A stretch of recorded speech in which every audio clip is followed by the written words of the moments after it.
Bonjour à tous, donc dans cette vidéo nous allons découvrir la fonction forEach dans le JavaScript. C'est parti.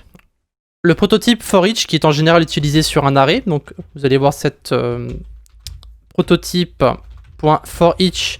En général sur le MDN ça va être nommé comme ça, donc array.prototype.forEach. Le array prototype ici veut dire simplement que la fonction forEach est utilisable uniquement sur les arrays. Et donc la syntaxe est assez compliquée parce que, bon, je vais essayer de la simplifier. En gros, on a callback avec value, index et array. Voici à quoi ressemble la syntaxe. Bon, ça peut être très simplement expliqué.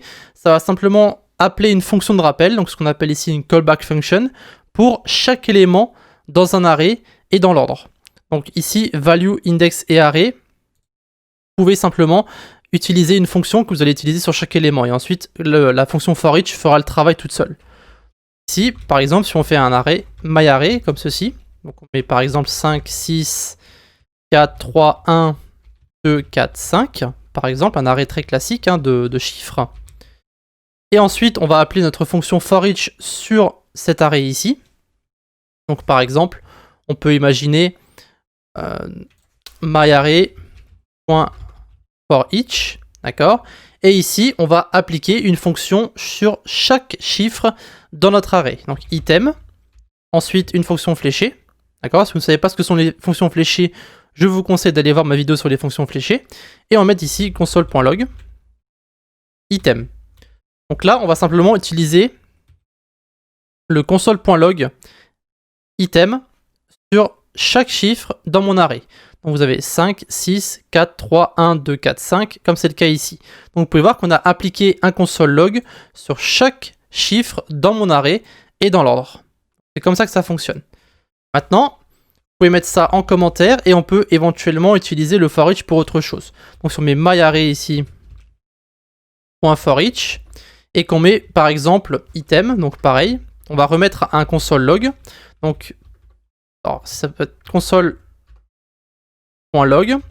Et ici, on va mettre item fois item. Donc en fait, ça va prendre chaque chiffre dans notre array et ça va ensuite le multiplier par ce même chiffre. Donc ça va en fait renvoyer, si vous voulez, le montant de chaque chiffre au carré. Donc ici, 5 x 5, 25, 6 x 6, 36, etc., etc. Voilà, donc je pense que vous savez comment ça fonctionne. On va prendre chaque item dans notre array et utiliser une fonction dessus. Donc ici, par exemple, ça sera console.log item. Donc ici, le item peut être nommé n'importe quoi, mais je vais vous montrer ça dans un instant. Donc ce qu'on va faire, c'est qu'on va enlever tout ça. Je vais utiliser un exemple qui est peut-être un petit peu plus complexe pour que vous puissiez comprendre comment ça fonctionne. Donc ici, on a un array qui va contenir plusieurs objets. Donc vous avez un objet qui contient donc une clé name, une clé value et une clé inline. Donc une chaîne de caractères, un nombre et un booléen. Maintenant, sur cet array, ce qu'on va faire, c'est qu'on va utiliser notre forEach pour récupérer les valeurs que vous avez ici. Ici, on peut faire dices, donc qui est en fait le nom de notre array, donc .forEach, et maintenant, on va essayer d'afficher chaque valeur qui se trouve dans value. Donc, ce que forEach va faire, c'est itérer chaque objet, d'accord ? Et ensuite, ça va récupérer son contenu. Ici, par exemple, si on fait forEach et qu'on met donc item et console.log item, vous allez voir que si on augmente ici notre console à droite, ça va donc récupérer, vous pouvez voir, chaque objet. D'accord ? Maintenant, si on met item.value, donc en fait, comme dit, ça itère chaque objet, si on met ici .value, eh bien, ça va uniquement récupérer la valeur qui se trouve dans la clé value. Donc ici, item.value, ça va récupérer 5, 3, 6, 1, 2, 4, comme vous pouvez le voir ici. Et comme j'ai dit juste avant, vous utilisez ici le mot item, vous pouvez le remplacer par n'importe quoi. Ça veut dire que si vous mettez par exemple ici abracadabra, peu importe, et que vous le mettez ici à la place de votre item, ça va en fait fonctionner de la même façon. JavaScript va automatiquement détecter que vous voulez utiliser la fonction console.log ici sur chaque objet que vous avez dans votre array. D'accord ?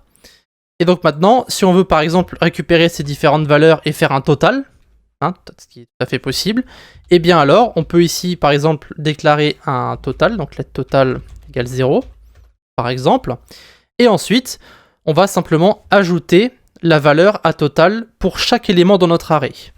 On va faire dices, donc c'est le nom de notre arrêt encore une fois. For each, ici encore une fois je vais mettre E, parce que le nom n'a aucune importance.